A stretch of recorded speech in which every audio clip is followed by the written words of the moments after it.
and so before we get into all of that, but I just want to say that you've been a friend for quite a while for me, and I'm so grateful to you for all you've done and for who you are, and I just wanted to share that with the people that are here. Well, cool. Yeah. I love you too. I love you so much. And so before we get into just how long have you been doing this, and what made you say, oh, astrology? Oh, that's an interesting story. Back in the 80s, where were you in the 80s? Anyway, I put myself back in school. I was working on a fine arts degree in photography.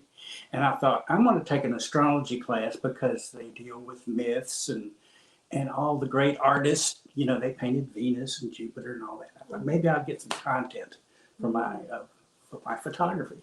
So I took an astrology class and it blew me away.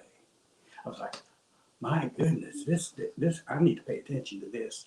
So that was in 85, I guess. So I've been doing this for 30, 40 years. Wow, 30, 40 years. That's a long time.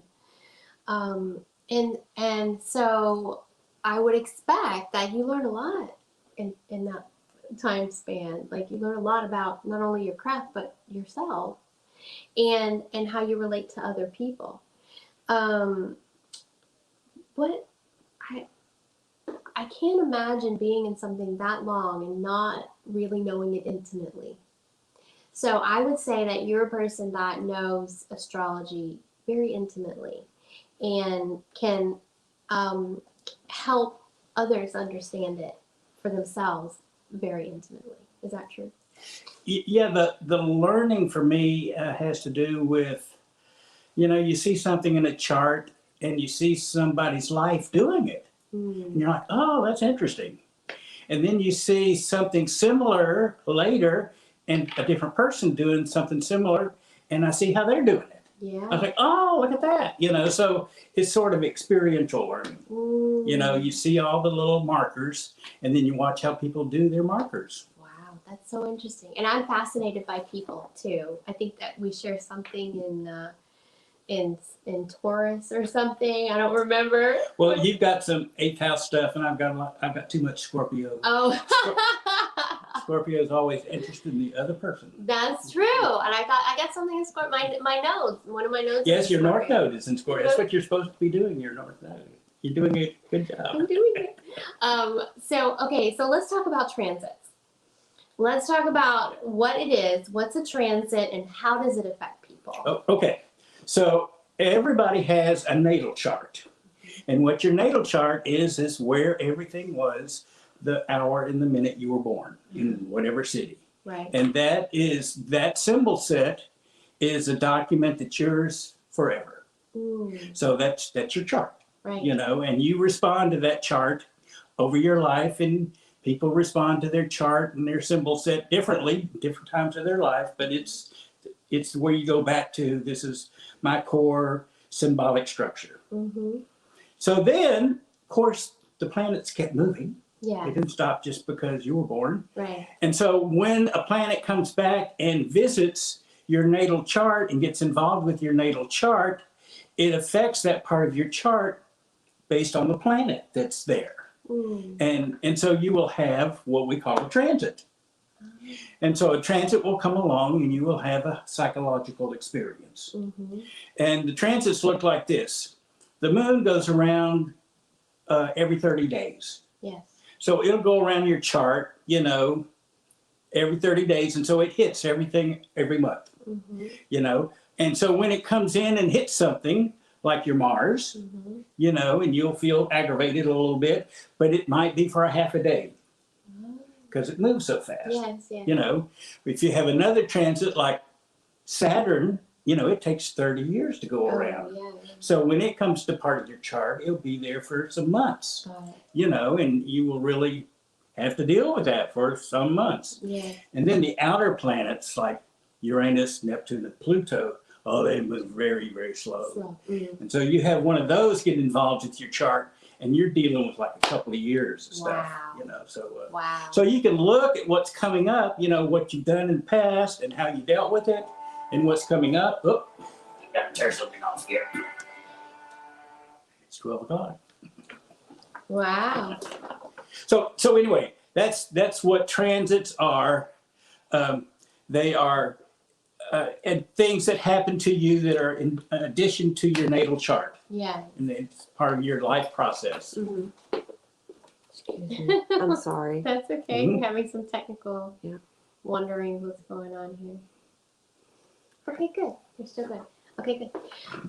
Okay, so transits are when things or bodies of planets Mhm. move around and they Get involved with your chart. get involved with your chart. Oh, gotcha. And let me explain a couple that will be really something you will recognize. Okay. So the sun takes a year to go around. And so your sun is in Cancer. Right. And so every summer during the Cancer time, the sun in the sky comes back and it hits your sun in your natal chart. Right. And so you've got the sun in your chart, which is your light, Yeah. and the light in the sky comes and hits your light, and you feel light. Oh, yeah. And I call it a solar return. Oh, okay. You call it a birthday. A birthday. Yeah. Okay, that makes sense. And let me tell you another one. Saturn. Ooh, Saturn is the parent, everyone's parent. Yeah. And it takes 28 years to go around. Wow. And when it goes all the way around, just about everybody on the planet in their late 20s, they do something grown up. Oh. And they will get a good job, or they will get married, or they'll have a baby, or they'll buy a house, and they'll say, I'm all grown up now. That makes That's a lot their of sense. Saturn return. That's I when, had a baby when I was 28. see there? Look at that. Mhm. So your Saturn return is when you astrologically become an adult. Wow, that's so interesting. And let me tell you another one. This is cool. Mars. It's a feisty planet. And it takes a couple of years to go around. Yeah. So when you're first born, at about the age 2, you have a Mars return. Terrible twos. A terrible twos. Well, I call it turbulent twos because they're not terrible, you know. But you learn how to say no. Exactly. And you get to Exactly. learn how to express yourself. That's right. This is who I am, and I'm going to be me. That's right. You know, that's your right. Mars return. Oh, that's so interesting. That's a good, and this is practical ways. Like you can just think about it in that way, and it makes sense, right? Because everybody has this experience. Everybody. That's so interesting. So what else I want to know? Okay, so here's what you told me. I love this quote because you said so. David said this to me the other day, and I said, say that again because that you know I get like an intuitive hit on things, and you said this to me. You said, if you respond to any transit appropriately, you'll win. Mm-hmm. So what did you mean by that? Well, astrology is inherently neutral. You know, it doesn't happen to you and give you a bad time, or it doesn't happen to you and give you a good time. It just happens to you. And so when it happens to you, you have a responsibility. And your responsibility is to respond in the most appropriate way. And when you can like sort of back off and say, okay, let's go with this, and figure out a way to process it, and you don't resist, you just jump right into it. Yeah. And when you do that, and when you sort of involve yourself, you have a good time. Okay, so that's interesting. So when I think, one of the things I think about too, and we didn't discuss this earlier, but it's coming up now. So people, a lot of times, some people I know who really believe in this stuff, when we have a Mercury in retrograde, things go a little haywire in terms of communication and technology and things like that.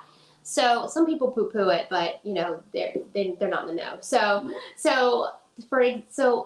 how do we respond appropriately to something like a Mercury going retrograde? Like, what's the appropriate response? Well, I think that what's going on there is it's sort of giving yourself time to relax. You know, because we're always pushing ahead, and Mercury goes retrograde and says, sort of, calm down. You know, just breathe deep. Right. You know, and so you have a good Mercury retrograde experience when you don't like try to push the energy. Right. And you just sort of like, okay, let's just sort of take this one step at a time. And I always know this, with Mercury retrograde, if something messes up, all you got to do is do it again. Yeah. You know, or do it the second time. Yeah. But, you know, it's not like a deal breaker. Mercury retrograde to me is sort of like it's raining outside. Ooh, And you just know it's Mercury retrograde, so you take an umbrella. that's right. That's right. But it's still raining. It's still raining, so you have to respond appropriately. That's all. I really like that philosophy. I really like that because people freak out and they go, "Oh, don't buy a car, don't buy a house, don't don't do these different things." But really and truly, it's not about not doing them. It's about doing them with consciousness and doing them with awareness of if this doesn't work out, maybe I need a plan B. Maybe I do need to take an umbrella. You know, maybe I need to try out a different person or vendor or whatever. And like if you buy a car, Mhm. you know, and Mercury retrograde comes up, if you go with the flow, you will just investigate for an extra 3 weeks and think, oh, what about this and what about that? And, you know, you won't like impose on yourself, I got to buy a car. Yeah. You just sort of get intuitive and say, so what's going on here? Oh, I'm going to go check this guy. Research. And, you know, research. Yeah, research. I remember hearing that you know during Mercury retrograde you can just do some research and find out more information. Just get more information, and that could be outside of yourself. It could be inside. It could go retrospect. Retrospect. I'm always about that. But a lot of people they don't always go in that route. So that's great advice. Thank you for that. Okay, the next thing I want to talk about is okay, so. We're gonna talk about 2020 and 2021 in a little bit. Oh yeah, okay. Okay, so we're gonna get there. But before we get there, I want to talk about Pluto. Me and Dee touched on Pluto earlier. We were talking about Pluto in the chart and what that might mean, and it being one thing after another, and it's precarious. But what's going to happen for us as a country coming up here is a Pluto return. And I read up on it a little bit because I'm curious and I like to do a little research. And here's what I read, and I want to get your take on it. So a Pluto return in Capricorn, which is what's coming up in January, could manifest as the crumbling of the government or an established hierarchy, but also the building of a new one. It can lead to deep and lasting changes in the way that the country is run and governed and the rules that citizens choose to abide by. The energy is like the dark night of the soul of the country. Now, for those of us who know what the dark night of the soul is, we don't welcome it with open arms. That I can say. Dark night of the soul is some deep work. It's some deep, sometimes there's a lot of sadness. Sometimes there's grieving. It's a letting go process. What do you think about that Pluto return thing in terms of our country? Does that sound like it could be a possibility, or what's your take on Pluto return? So Pluto in general, it's about death and rebirth. Heavy on the rebirth. You know, and what is psychologically behind a Pluto experience? It has to do with the truth. So Pluto will come into a part of your chart or a part of your life, and it says, we need to find out the truth here. And it just rips you open and says, this is what the deal is. And, you know, we're really attached to our stuff. And our stuff is not always, it needs adjusting. And so when Pluto comes and shows you your stuff, and it says, this is not real, this is not true, and it nukes it, and it's gone. Well, we go, oh, I needed that. I know, we have these attachments. We have these attachments. But it just takes it out of your psyche, and it's gone, and you grieve, and it's like, oh my goodness, where did it go, you know? And so that's the Pluto process that everybody like has a lot of respect for, you know. But the trick is it has to do with surrender. You know, just trust it and just say, okay, there it goes. What's next? And you just figure out. And when that anomaly is cleared out of your psyche, and there's really nothing in its place, you know, so you get to build.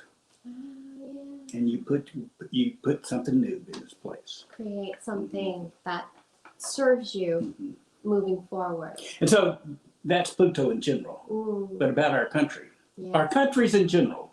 See, in antiquity, kings and countries had charts. We didn't have them, Mm. you know. And so every country would have a chart.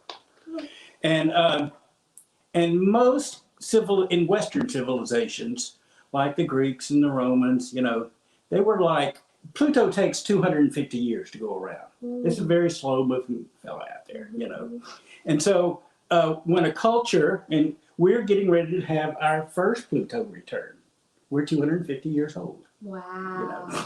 Well, most Western cultures that we are aware of last for 2 Pluto returns. Really? They're like 500-year creations, Mm-hmm. you know. And so we're about halfway through that. Right. And, oh boy, I'll get this wrong. There's, in South America, there was the Incas and the Aztecs, is that what they were? Mm. There were 2 civilizations there. One of them was ancient.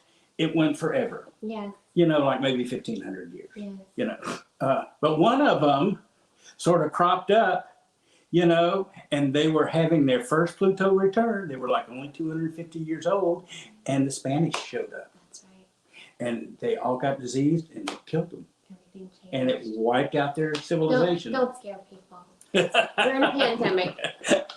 Don't scare people. But see, we're taking care of it. That's right. You know, everybody's like, oh no, we got to like take care of this. We got to do something. You know, and so Yeah. as a country and as a world, we're facing this, you know, and doing it as best we can. Right. You know. Okay.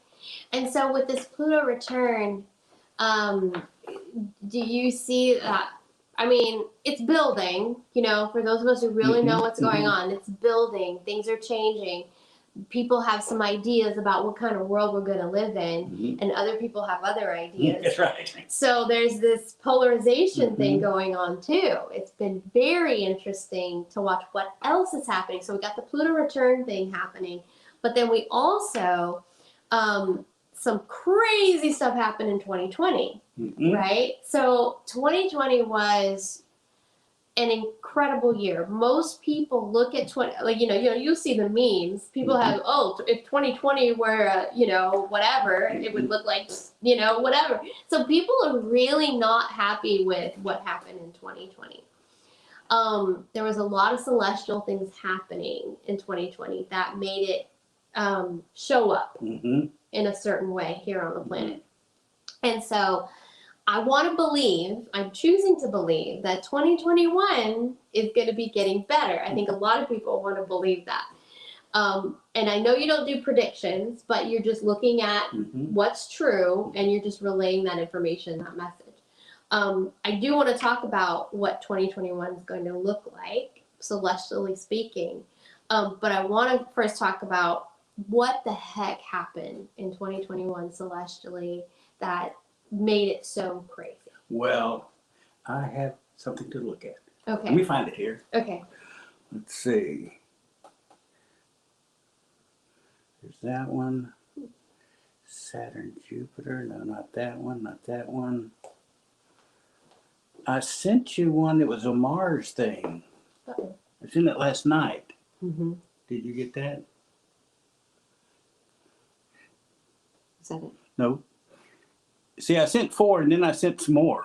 Oh. I only got 4. Oh, really? I sent it last night. Oh. Okay. Well, there was a lot of email craziness. Okay. going on. Well, so we'll look at this one. Okay. So there's a chart. Yeah. And the inside circle there is the chart of the United States. We'll talk about that in a minute. Okay. But the outside circle is like where it is 1st of January. Okay. You know. And so if you will notice there in the lower left-hand corner, there's a planet with a red circle around it. That's Pluto. And then just to the right of that are 2 planets in blue. One of them is Saturn and the other one is Jupiter. So that's where it is right now. Okay. But where it was all during 2020 are those 2 blue planets were in Capricorn. So we had Jupiter, Saturn, and Pluto. We had 3 planets in Capricorn. Wow. And so, Pluto is like been there since 2008, and it is deeply opening up our country to look at itself. Yes. So that's been going on for a while, you Yeah. know, and it'll go on for a little while, you know. And so we had these two other planets in there going back and forth across all that, just stirring the pot, you know. And then there was another planet that made a 90-degree angle of that. That was Mars. And in the spring, Mars squared those planets, and it just really cranked everything up. Yeah. Then it went retrograde, Oh, and it wow. backed over across it in the summer. Oh my goodness. And then it stopped and went forward again, and it went back across them again in the fall. Yes. So, We're gonna go back to. okay, good. Give us a second. We're gonna go back to our. Okay, I didn't know how to do that. Thank you. Now we know. Okay. So that has something to do with 2020. Right. We had a bunch of planets in Capricorn empowering that Pluto. Gotcha. And then we had that one little Mars planet, like stirring everything up. Right. Forever. Yes. Spring, summer, and fall. There was a lot of that polarization thing happening. People really getting agitated with each other in various ways, and it was quite scary for some people. Like, it was really terrifying to be in a situation where we thought we were going to have to fight, flight, or freeze, right? And I think that's it was pretty spooky. it was very spooky. And then what happened? Well, I guess it was like a few days ago. Saturn came out of Capricorn and Jupiter came out of Capricorn, and they got together and made a grand conjunction in the sky, and it was just beautiful. Yes. The let's whole talk about world that. saw that. Let's talk about that, because that's exciting to Yes. me. That's super exciting. Well, you know, Saturn rules Capricorn, Yes. and Capricorn is about money and power and control. And to have Pluto and Saturn and Jupiter all in that money, power, and control thing is a heavy-duty thing, Yes. you know. Well, Aquarius is a little different. It's a little lighter. It's about artistic things. It's about looking forward to the future. It's about the collective and what we can do for ourselves, you know. And so for Saturn to get out of that Capricorn heaviness and get into this Aquarius, it just lightens the load. That's awesome. And so I'm pretty sure that we've got some strange things still going on in 2021, but getting Saturn and Jupiter into the Aquarius thing is going to give a huge shift in our understanding. It's so a few things about that. First, like I know a lot of my friends who kind of felt a shift. Like, they felt physically different. They felt energetically different whenever Saturn moved into and Jupiter moved into Aquarius. But you know, I'm a little hippified. You know, like back at, you know, there's like the 60s and 70s, this love and peace and all this stuff happened. I'm a little hippified in that I believe in the world getting along, everybody getting along. And there was this song called Age of Aquarius. You remember that? Yes. And it was about all of that, about when Saturn and Jupiter, when there's an alignment and it's in the right place at the right time, the sky's going to part, everything's going to open up. I think there is a kind of anticipating of like what that's going to look like. And so I want you to talk to us about that a little bit. And is that, how much of that is fantasy? How much of that is reality? I think a lot of it's reality. Is it? In this context, Saturn and Jupiter get together every 20 years. And so what happened last week, you know, them getting together is not that unusual of an astrological event. You know, 20 years is still a pretty good cycle, but it, you know. And so, but the way the cycle works is it will cycle through like Saturn, Jupiter in Aquarius. It's the first conjunction in an air sign. And before, the conjunctions every 20 years were in earth signs. And so the next, in 20 years, in 2040, we'll have a Jupiter-Saturn conjunction in another air sign in Libra. And then 20 years past that, we'll have another Saturn-Jupiter conjunction in the sign of Gemini. And so we will have a series of Saturn-Jupiter conjunction in air for the next 200 years. Wow. That's kind of interesting to think That about. is interesting. And so what are the implications of that? Well, so let's look at what happened last time. The last time Saturn and Jupiter were in air was, let's see, I've got the date here. March the 5th, 1226. 1226. 1226. Oh my goodness. And so in 1226, Jupiter and Saturn got together at 3 Aquarius.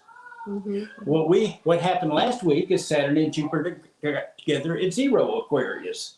So within a few degrees, the very same transit happened in 1226. Wow. You know, and so we look at 1226, and what we see is that, you know, it's good for a couple of hundred years. And what happened, you know, like 50 or 75 years later, is the Renaissance started. Right. The Renaissance started like in 1300. Right. You know, and we had this explosion of art and philosophy That's right. and all these amazing sciences that came about, right? So if we were to look at the past, when Saturn-Jupiter conjunctions go into air, the last time it did, it was really cool. it was really You know, I mean, it took like 50 or 75 years to start cooking. right. But when it got to cooking, I mean, the whole planet went crazy and did brand new things, and the dark ages died, right. you know, and Right. everything was brand new, and the world was exciting. Wow. So I think that's going to happen again. I hope so. But let me put this into a little context. Yeah. Like, we're having a Pluto return in the country, and a bunch of stuff is like really weird, Yeah. you know. Well, that same sort of experience with the Pluto in our chart happened in 1930s. We had not a Pluto conjunction, we had a Pluto opposition. So something very similar. Our country had a Pluto experience in the 30s, and we had the Great Depression. You know, and it was just terrible, you know. And so what happened after that? It didn't happen in the 30s, but the next generation. In the 40s, we got a 40-hour work week. We got Social Security. We got a number of things that we got that we take for granted today. That's right. Came in response to that Pluto opposition and the Great Depression. Right.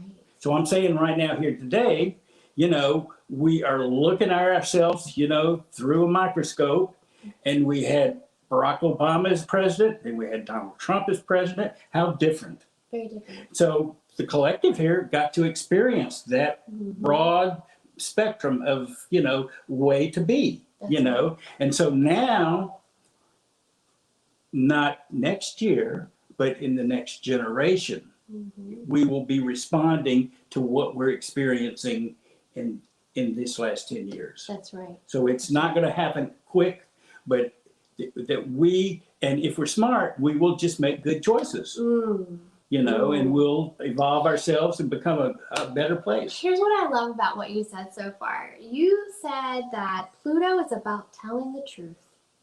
And there has never been a time in my experience, as long as I've been alive, when the truth has been so exposed as what's happening right now. And I feel like it's going to continue. I feel like more and more truth's going to come out about who we are, where we come from, why things are the way they are, and how we can change them.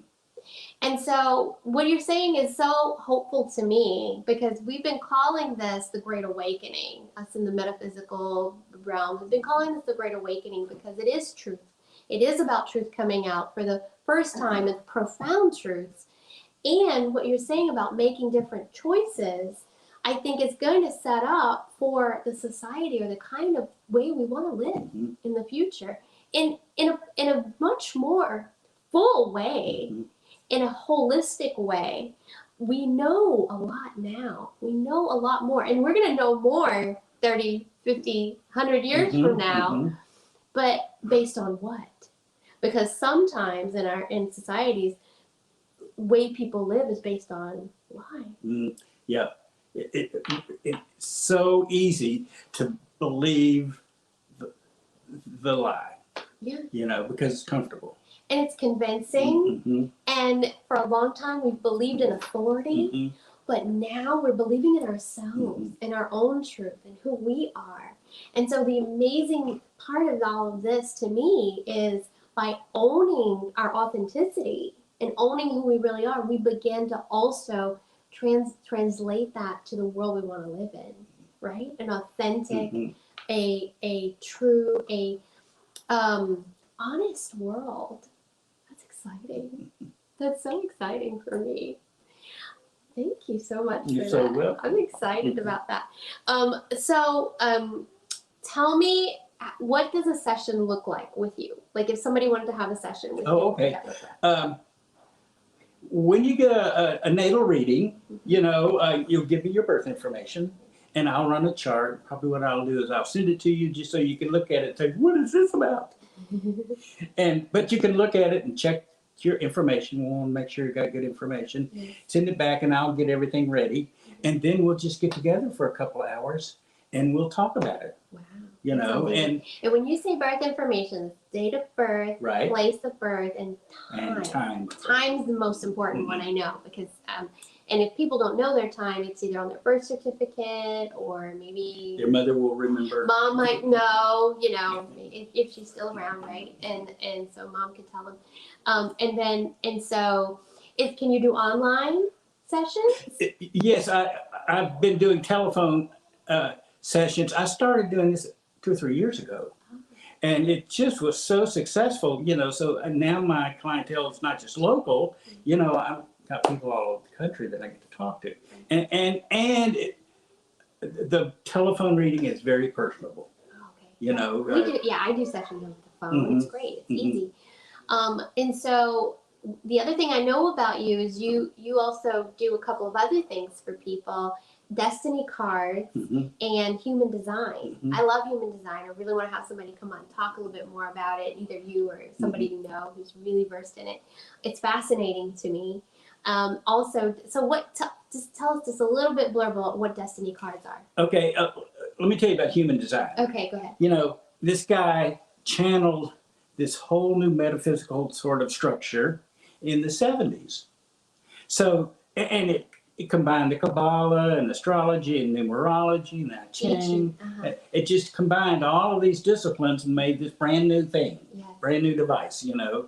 And it's only 50 years old. It's in its first generation. So I think that's totally interesting, you know.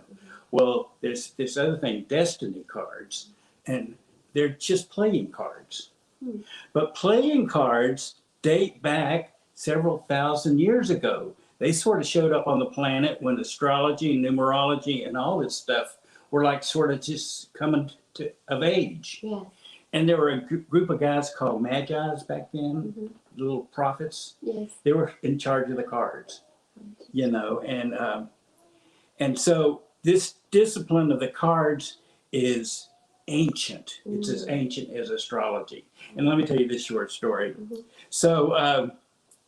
So, you know, the Magi's were in charge of the cards, and then Christ was born, and the 3 wise men showed up. They were Magi's. You know, they were like in the know, and they were following that Saturn-Jupiter conjunction. That's why they were wise, right? That's right. That makes sense. So that was cool. Well, then a few hundred years later, you know, religion changed, and they started killing the Magi's. And they're like, they got together and like, this is not cool. Right. So what they did is they gave the cards to the gypsies in Europe around 1200.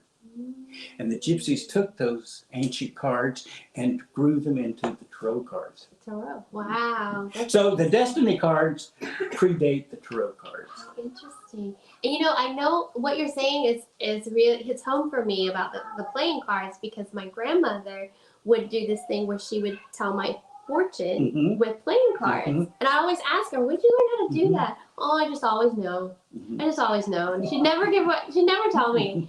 But it wasn't, because I don't think, she was very staunch Catholic, actually. Mhm. And so when she would, pull out, she'd, okay, make a wish. And then she'd tell me, what my wish was and whether or not it was going to come true. Mhm.